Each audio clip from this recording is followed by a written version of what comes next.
हज की दो तरह की तैयारी, एक है बातिनी तैयारी और एक है ज़ाहिरी तैयारी। बातिनी तैयारी से मुराद ये कि आदमी अपने दिल के अंदर अल्लाह का इश्क, अल्लाह के महबूब सल्लल्लाहु अलैहि वसल्लम का इश्क और मोहब्बत पैदा करे, बातिनी कैफियत को जमा करे, नीज़ अपने बातिन के एतबार से अपनी सफाई सुथराई करे, तौबा इस्तिग़फ़ार करे।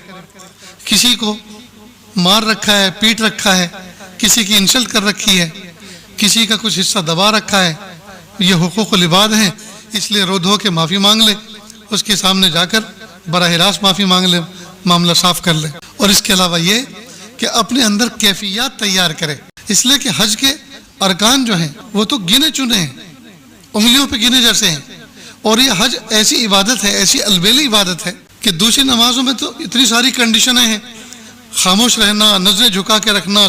हज ऐसी इबादत है, खा रहे हैं तो भी हाजी, पी रहे हैं तो भी हाजी, चल रहे हैं तो भी हाजी, सो रहे हैं तो भी हाजी, रो रहे हैं तो भी हाजी, हंस रहे हैं तो भी हाजी, पेशाब पखाना कर रहे हैं तो भी हाजी, हर हाल में हज की इबादत अदा हो रही है। यह है बातिनी तैयारी। ज़ाहिरी तैयारी, चूँकि एक हाजी जब अपने वतन को छोड़कर 20-25 दिन, 40-45 दिन जब वतन से दूर रहेगा तो उसको बहुत सारी चीज़ों की ज़रूरत पड़ती है। तो वो क्या क्या ज़रूरतें होती हैं, क्या क्या ज़रूरतें होती हैं, उनको ज़रा समझ लें। वो क्या क्या ज़रूरतें होती हैं उनको ज़रा समझ लें। एक तो सामान सफ़र, सामान सफ़र में सबसे पहले आते हैं कपड़े जी। तो मेरा तजुर्बा है बरसों का कि 5 जोड़ी कपड़े इनफ हैं। इस सफ़र में 5 जोड़ी कपड़े काफ़ी हैं। और इन 5 जोड़ी कपड़ों में 2 जोड़ी कपड़े आप नए बनवा लें अगर मैसर हो, सहूलत हो, और दोनों सफ़ेद हो तो बेहतर है। एक तो 10वीं ज़िलहिज्जा को जब सर के बाल मुंडेंगे, कुर्बानी होगी, शैतान को कंकरी मारेंगे, वो हाजी की ईद का दिन है। 10वीं ज़िलहिज्जा को जी हज के जोड़े के तौर पे उसको पहने। और दूसरा, मदीना पाक में अल्लाह के महबूब सल्लल्लाहु अलैहि वसल्लम के रोज़े अक़दस पर पहली हाज़िरी देते हुए जो लिबास पहन कर जाए वो सफ़ेद जोड़ा, और 5 सफ़ेद हों तो बहुत ही अच्छा। इतनी बात समझ गए। अब 5 जोड़ी कपड़ों का आप सेट बनाएं। कैसे सेट बनाएं? एक पॉलीथीन लें, प्लास्टिक, जैसे ये प्लास्टिक नजर आ रही, लेकिन ट्रांसपेरेंट होनी चाहिए, तो मिल्की वाइट है, ट्रांसपेरेंट, जिसमें आर पार नजर आता है। और ऐसी बड़ी वो पूरा सेट रखा जाए। मसलन उसमें एक कुर्ता, एक बनियान, एक पाजामा, एक अंडरवेयर, एक सर की टोपी, एक हाथ का रुमाल, ये पूरा सेट हो गया, एक थैली में रख ले। तो 5 थैलियों में 5 जोड़ी कपड़े आपने रखे, एक थैली को आपने उठाया तो पूरा सेट आपके हाथ में आ गया। ये सहूलत रहती है, ठीक। इसके अलावा एक लुंगी जरूर रखे, बल्कि 2 हो तो बहुत अच्छा। ये लुंगी जो है एक किस्म का गुसल खाना है, बाथरूम है ये। अगर आपके साथ लुंगी है तो आप बस अड्डे पे खड़े होकर अपना ड्रेस चेंज कर सकते हैं। क्यों? इसलिए कि इससे आदमी का सतर खुलता नहीं है।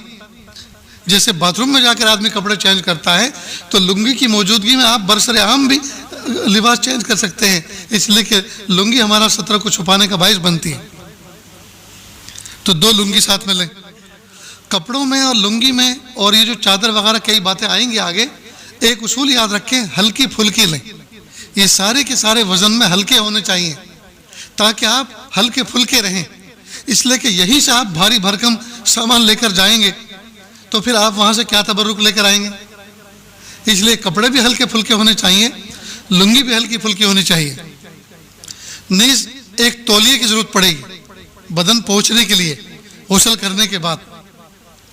तो तौलिया एक तो वो आता है बकरे की दुम्बे की खाल जैसा मोटा, वो तो इतना मोटा होता है कि आधी सूटकेस उसी से भर जाएगी। इसलिए बजाय मोटे के आप पतले वाला तौलिया, डोरे का बना हुआ जो आता है वो लें। वो सिंगल यूज़ होता है, यानी एक मतलब आपने इस्तेमाल किया तो इतना तरबतर हो जाता है कि दूसरा आदमी तो इस्तेमाल कर नहीं सकता। लेकिन जिस तरह से उसने आपके बदन को पोंछ दिया, साफ कर दिया, और वो खुद भीग गया, तर हो गया, इसी तरह वो बहुत जल्दी सूख भी जाता है। और उसका संभालना, केयर करना भी बहुत आसान है। इतनी बात समझ गए। तो लिबास से मुताल्लिक जब इतनी बात समझ गए, तो जब ये लिबास आप पहनेंगे, बदलेंगे, तो आपको नहाना भी पड़ेगा। तो नहाने की ज़रूरियात भी समझ लें। नहाने के लिए आप एक हजामत किट बनाएं, एक पाउच बनाएं ऐसा जिसमें आर पार नजर आता हो, और इसके अंदर आप एक रेजर मशीन हजामत बनाने वाली, इसलिए कि जेरे बगल जेरे नाफ साफ करने होते हैं, वो काम लगेगा। दूसरा नील कटर नाखून तराश, एक छोटा सा कंगा, नारियल की या कोपरेल की शीशी प्लास्टिक की जाती है, उसकी पैकिंग अच्छी होती है, एक इत्र की शीशी, टूथ ब्रश, टूथपेस्ट और मिसवाक, वो तो खैर अपने बेल्ट में अपनी जेब में रखेंगे आप। लेकिन आजकल के खाने और मिर्च मसाले ऐसे आते हैं कि सिर्फ मिसवाक ही काफ़ी नहीं होता दांतों की सफाई के लिए, टूथ ब्रश भी जमा करना पड़ता है। लिहाजा 5 वक्त की नमाजों के औकात में तो आप मिसवाक से काम चलाएं, लेकिन सोने से पहले एक मरतबा टूथ ब्रश जरूर कर लें। समझ गए? तो ये हजामत किट में ये सारी की सारी चीज़ें आ जाएंगी, ये चीज़ें याद रहेंगी ना। इसके अलावा साबुन की 2 टिकिए, एक मक्का मुकर्रमा के क़याम के लिए, एक मदीना तैयबा के क़याम के लिए, ये काफ़ी है।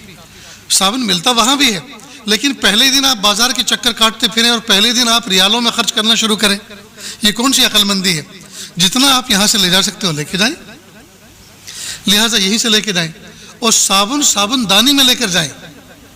साबुनदानी ऐसी हो कि उसका ढक्कन भी हो, उसमें नीचे सुराख और जाली हो, ताकि उसमें अगर पानी पहुंच जाए तो वो पानी उसका नितर जाए, साफ हो जाए। वरना अगर पानी साबुनदानी में रह गया तो साबुन गल जाएगी, ताकि पानी उसका नितर जाए, साफ हो जाए। इतनी बात समझ गए?